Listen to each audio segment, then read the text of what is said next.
Hello everyone. So far we have discussed that if we can done this type of arrangement and we apply the force on the body, initially there will be a motion imparted on the body, but with time that motion will diminish, and after certain time the body will be at static equilibrium. So that means we can easily understood that there will be some restraining forces acting on the input force on the body. That's why though there is a motion initially, the motion is damped and finally the body is again at rest. Now the static equilibrium of a dynamic subsystem is subjected to external driving force, and it obeys the principle of the principle that is called D'Alembert's principle. Now what happens in D'Alembert's principle? In D'Alembert's principle, basically we know that initially the force which is applied, this F, will be restrained by this mass itself. The first part, this is called inertia force.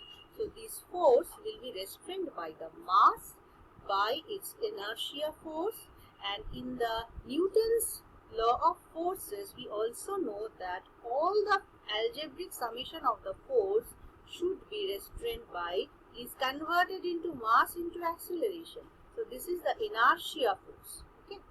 Now these force, that means you can able to understand that these force in acting in the opposite direction of the applied force. So the first force, that the motion which is imparted is having an acceleration. So acceleration and multiplication with the force is giving the first position. Okay. Second thing is the system is within a physical medium. So the medium is having certain amount of when it is having a to and fro motion, that motion is actually also giving friction. It will actually generating friction within the medium. That's why the force is also, we always know that friction is always opposed the applied force. So in this manner, the frictional force of the medium is also actually opposing this force. So this frictional force is here modeled with this value, this element. This is called damper. So the frictional force is modeled with damping force, and this element is known as damper. So the second force, restraining force, is the frictional force. And we all know that when a body is attached with a string, whatever type of string it is, it must have some amount of elasticity property. So when there is a to and fro motion, this elasticity property here, as the direction of the force indicated, that the string which is attached with the wall and the mass, it must be compressed. So when a spring is compressed, it is having a force, is always try to expand. So that expansion and compression properties also opposing the actually applied force. That is that is represented by the principle is called D'Alembert's principle.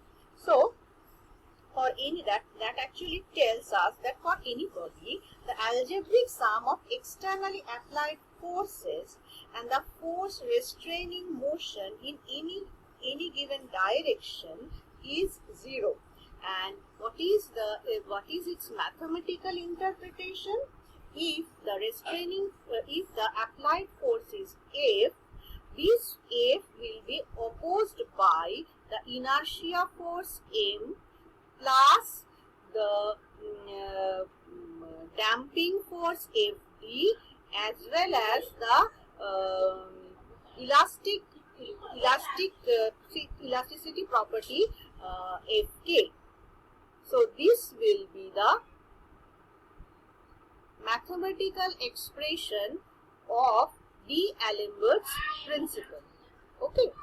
Now, what are the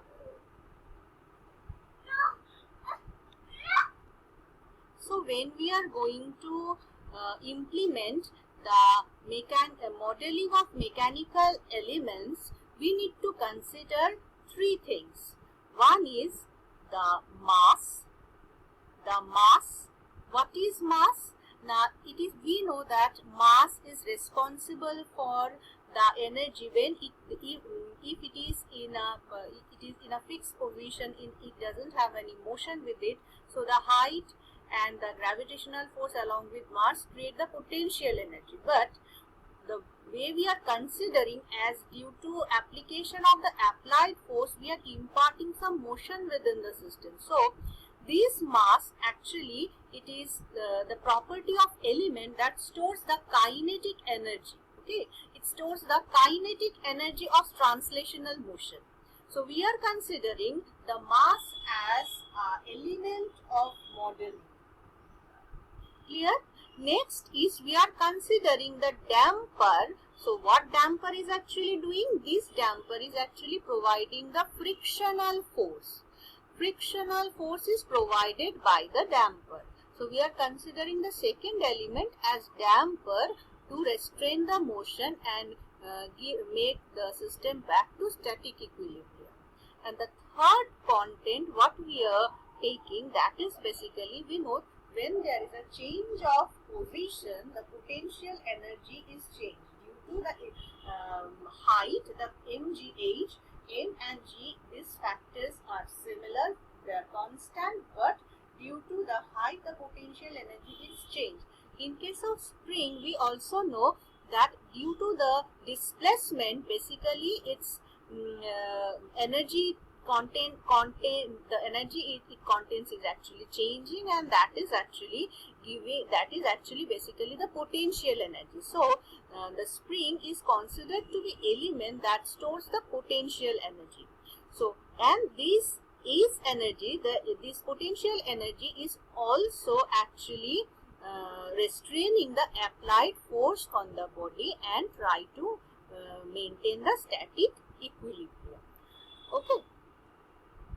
Now here, these are the mathematical expressions. How I have told you in the previous slide that basically what we are doing, we are actually giving, this is the applied force, and we will nullify this force with three forces. One is this, another one is this, and another one is this. That means this force is basically inertia force, which is expressed by m into acceleration of the body, the motion imparted in the system, or you can consider this formula if you know the velocity, or you can consider this formula if you know the displacement. Okay.